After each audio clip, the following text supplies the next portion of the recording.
Bonjour, nous allons voir l'animation dans Claude 3D. Nous allons pour cela voir une petite animation que je vous ai préparée et je vais rentrer dans le détail tout de suite après. Donc je vous attends sur Claude 3D. À tout de suite.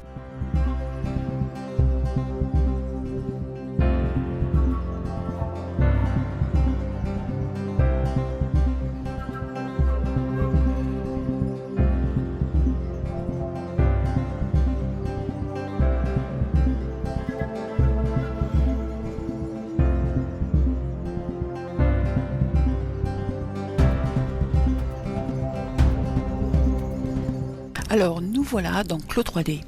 J'ai importé ma chemise et avant de se lancer dans l'animation, on va lui mettre quand même une petite jupe. Donc je vais aller dans Fichier et là je vais tout simplement dire Ajouter projet. Je vais chercher mon patron de petite jupe. Alors je vais prendre ma petite jupe plissée. Comme vous avez vu dans la démo, voilà, je fais ouvrir. Là, je vérifie que je suis bien en ajouté. Enfin, vous connaissez, je vous en ai déjà parlé, que je suis bien dans le vêtement et je dis OK. Donc là, je dis oui. Voilà, donc là, j'ai ma jupe qui vient d'être ajoutée dans mon projet. Pour le moment, tout n'est pas bien positionné, mais en tout cas j'ai ma jupe. Donc je vais sélectionner celle-ci, d'accord, et là je vais descendre jusqu'à ce que je trouve propriété de simulation, bafouille, et là calque, je dis 1 pour mettre ma jupe au dessus et je lance maintenant une simulation.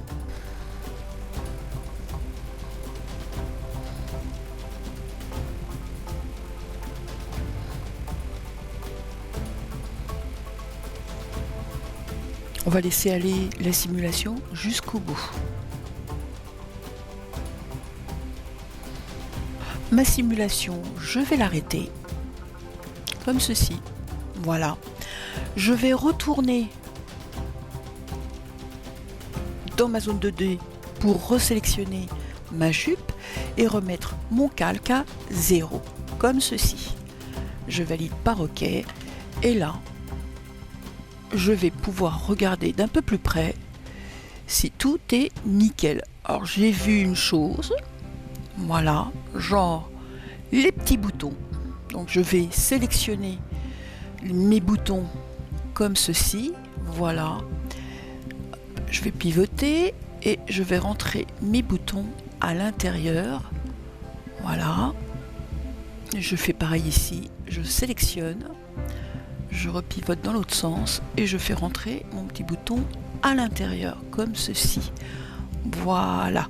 Alors bon, je vais mettre une petite couleur quand même sur cette jupe, d'accord. Là, je vais toujours en zone 2D sélectionner ma jupe et je vais aller dans tout simplement ici. Hop. Alors attendez, il faut que je retrouve. Ah oui, il faut que je sélectionne le tissu tant qu'à faire. D'accord. Et là, je vais pouvoir mettre une couleur. Voilà. Donc là, hop, je prends une couleur. Comme celle-ci, par exemple. Escape pour sortir de la pipette. Et là, je dis OK. Voilà, là, j'ai ma couleur de jupe. Et voilà. Bien. Et bien maintenant, on va pouvoir passer à l'animation. Avant de vous lancer à faire une animation, vérifiez vos paramètres vêtements, car c'est important si vous voulez faire une belle animation. C'est un conseil de Claude 3D, ça vient pas de moi. Donc maintenant que je suis dans Claude 3D, je vais aller chercher dans Librairie mon avatar, d'accord, qui se trouve dans le dossier 2. OK, et là je vais chercher Motion. Et je prends quelque chose de basique. Pour démarrer, je vais sélectionner ce dossier. Voilà, donc là, j'ai fait 2 clics. Et là, je vais dire OK. Alors, position du vêtement, déplacer l'avatar, le vêtement en position initiale, etc. etc. Là, c'est le nombre d'images par seconde. Donc là, je dis OK. Voilà, donc là, jusqu'à maintenant, c'est pas très compliqué et on va fermer. Et vous allez aller dans Simulation et là, activer Animation. Et là, vous dites OK. Voilà, donc nous sommes dans la fenêtre de simulation et je vais vous expliquer un petit peu comment ça se passe. Si vous êtes dans votre fenêtre 3D et que vous voyez sur votre jupe par exemple ou sur votre chemise les lignes de construction qui vous ont permis de faire votre chemise, eh bien vous allez faire la chose suivante. Vous allez aller dans votre petit t-shirt ici, désactiver affichage des lignes internes, d'accord, et affichage des lignes de base, comme ceci, d'accord, pour avoir une silhouette beaucoup plus agréable à visualiser. Déjà, d'accord, et vous allez aussi éventuellement ne plus activer, c'est pas celle-ci, c'est celle-ci, la grille qui se trouve au sol, d'accord, voilà, c'est-à-dire cette grille-là. Si vous ne voulez pas la visualiser pendant votre tournage, vous pouvez ici désactiver cette grille. Voilà, d'accord? Alors après, c'est assez simple. Qu'est-ce qui se passe en bas? Donc en bas, j'ai ici en fait une ligne rouge, d'accord? Et tout en haut, une petite ligne bleue. Alors ça, c'est le temps, d'accord? Et ça, c'est déjà une animation préenregistrée qui va me permettre en fait de visualiser.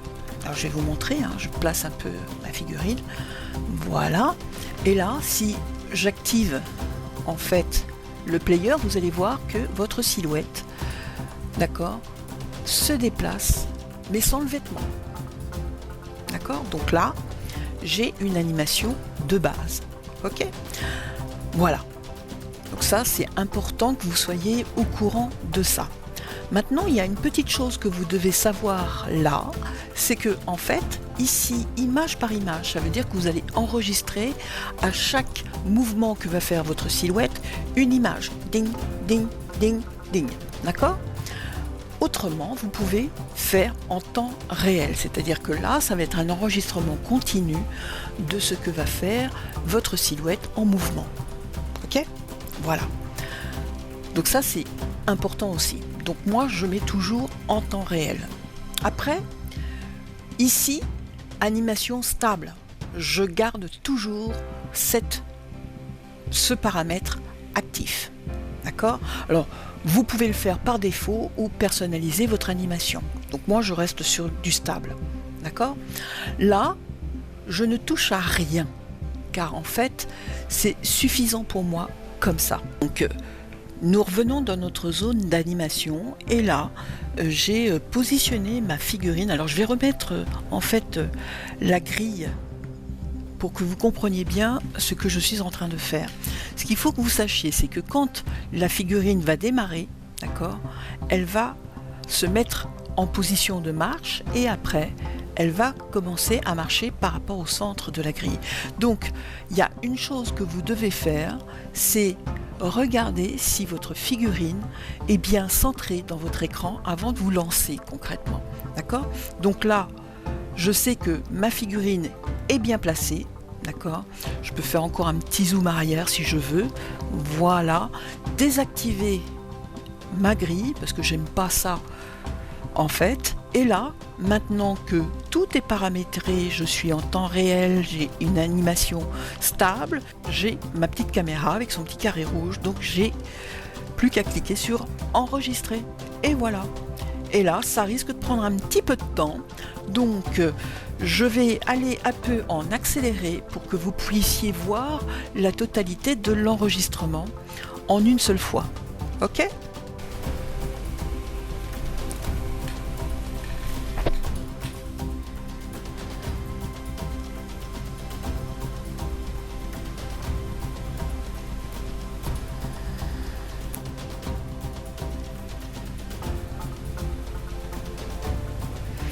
Alors, une petite chose quand même avant de passer en accéléré, c'est qu'il faut que vous sachiez que l'ordinateur que j'ai a une puissance, je dirais, moyenne.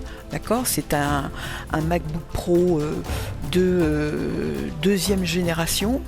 La carte graphique est de très bonne qualité, mais la puissance RAM est un peu faible. Donc je vous conseillerais, avant de vous lancer dans une animation, de contrôler le nombre de RAM qui vous est nécessaire. Sur le site de Clos 3D, vous trouverez les informations sans problème. Autrement, je les mettrai dans la ligne des plus en bas de la vidéo. Et comme ça, vous aurez le lien qui vous y emmènera directement. Donc moi, c'est un petit conseil que je vous donne. Ok ? Sachez que je n'invente rien. Là, c'est vraiment Clos qui conseille de faire ce genre de choses. Voilà.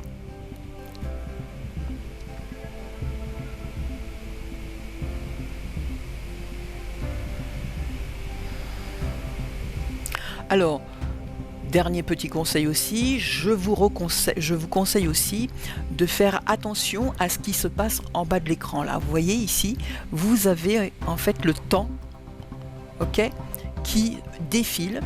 Et vous avez vu, à chaque fois que je bouge la souris, mon ordinateur mouline. Et là, je peux vous garantir que les ventilateurs sont à fond. Voilà, donc j'espère que vous n'allez pas trop entendre ça dans la vidéo.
Notre simulation est finie. Je vais pouvoir maintenant la revisualiser en revenant en arrière. Donc là, hop, je pars en arrière et là, je regarde ce que ça donne en vitesse réelle.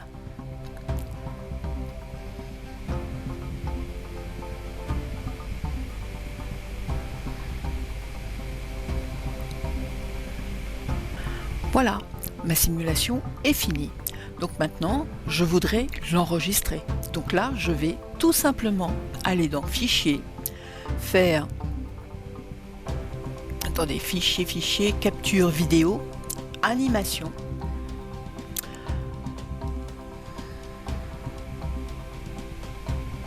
Là, je dis OK. Voilà.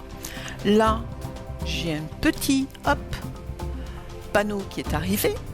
Et là, je vais pouvoir paramétrer en fait mon animation. Alors moi, je laisse toujours les paramètres personnalisés que j'aime pour pouvoir vous la mettre en vidéo. Donc c'est du 16/9. Orientation de la page, c'est toujours du paysage. Largeur, je ne touche à rien. Et là, je dis tout simplement enregistrer. Voilà. Et là, mon ordinateur va enregistrer l'animation.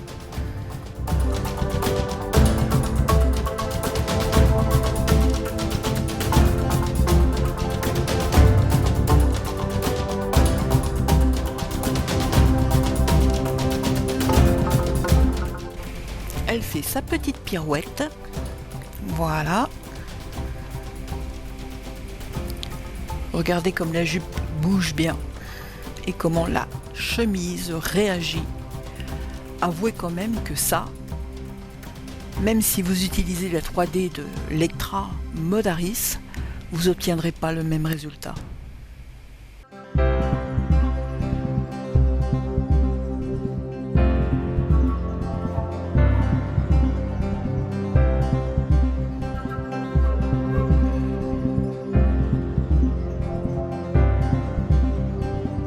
Et voilà, j'ai enregistré ma vidéo. Et là, je dis stop. Là, automatiquement, j'ai une fenêtre qui s'est ouverte. Donc là, je peux rebelote enregistrer ma figurine, comme ceci, par exemple. D'accord? Voilà. Je peux ici revisualiser la totalité. Je vais pouvoir ici faire éventuellement une petite loupe.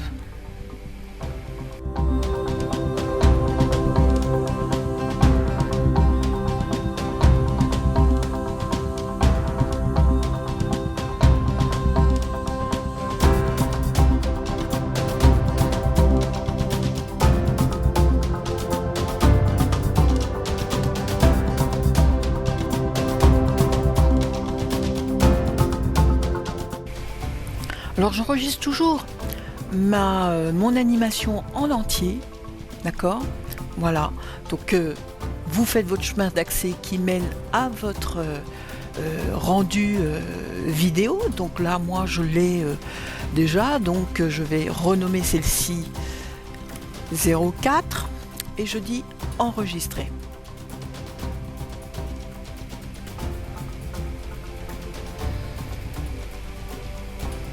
Pendant que ça enregistre, il est bien évident que là maintenant je peux agrémenter la scène avec un fond de scène, un podium, un paysage, mais bon, cela fera l'objet d'un autre cours car je vais arrêter la vidéo là. J'espère qu'elle vous a plu, que cette démonstration a été quand même assez probante des capacités que peut avoir Clos sur la mise en scène d'une figurine en marche et qui vous a aussi séduit par, je dirais, l'esthétisme et la possibilité que l'on a de voir le tissu réagir en mouvement. Je vous remercie de m'avoir regardé. Au revoir.